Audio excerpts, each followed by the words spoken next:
Madam আপনার time কয়টা? Office hour টাইমটা একটু যদি কোন টাইম কয়টা? এখন কয়টা বাজে ম্যাডাম? এখন তো আপনার প্রায় 10টার উপরে বাজে। তো অ্যাকচুয়ালি তো সরকার থেকে একটা নির্দেশিকা দেওয়া হয়েছিল। তো আপনারা তো আমরা যতটুকু জানি যে অফিসের মধ্যে ম্যাক্সিমাম টাইম আপনারা এই টাইমেই আইতেছেন।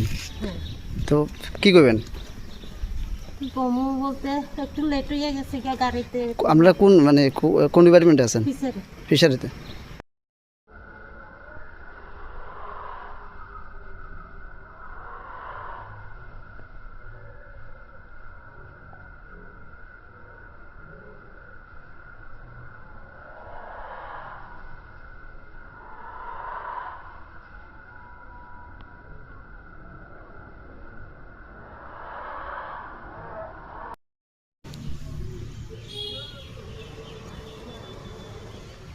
আপনি কোন অফিসে চাকরি করেন?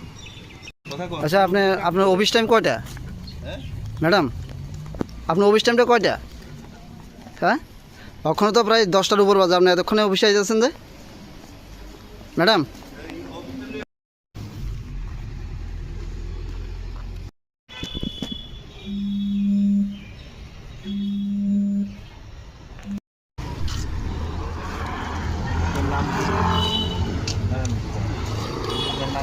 আমার নাম সুস্তম ত্রিপুরা। কোথায় চাকরি করেন? এই সচনাদি বলতে। ওই অফিস টাইম কয়টা? Office time 9:30। এখন কয়টা বাজে? এখন 10টা বাজে। 10টার উপর বাজে। এই এতক্ষণ আপনার লেট বা দেরি এতে গিয়ে কি করবেন আপনি? সরকারের নির্দেশিকা আছে 9:30 অফিস যাবেন। আমি প্রতিদিন 9:30 আছি। প্রতিদিন আপনি তো আমরা তো জানি আপনি প্রতিদিন 10:30টার পরে অফিসে আসেন এবং আজকেও সেই 10:30 বাজে। না স্যার, প্রতিদিন আসি। আমি আজকে লেট হয়েছে কারণ আপনি প্রতিদিনই দেরি করে আসেন। এইভাবে সরকারের নিয়মকে বা সরকারের নির্দেশকে বুদ্ধি আঙ্গুল দেখায় আপনি প্রতিদিনই এই সময় অফিসে আসেন। এটা কি বলবেন? না স্যার, আমি প্রতিদিন এটা আমি আসি না। আমি প্রতিদিন 9:30। কোন সেকশনে কাজ করেন আপনি? আমি পঞ্চায়েত সেকশনে আছি। পঞ্চায়েত সেকশন? হ্যাঁ, আমি 9:30 সময় আসি স্যার। ওই আজকে আমার না, আপনি প্রতিদিনই দেরি করে আসেন। সেই প্রতিদিন যেই সময় আসছেন আজকেও ঠিক এই সময়ে এসেছি। আপনি প্রতিদিনই আমার ভাই অসুস্থ হয়েছে স্যার। আমি অসুস্থ হলে ছুটি নেন, প্রভিশন আছে, ছুটি নেওয়ার প্রভিশন আছে। আপনি চাকরিও ঠিক রাখবেন, আবার বাড়ির কাজও করবেন, সব কিছু একসঙ্গে হয় না তো।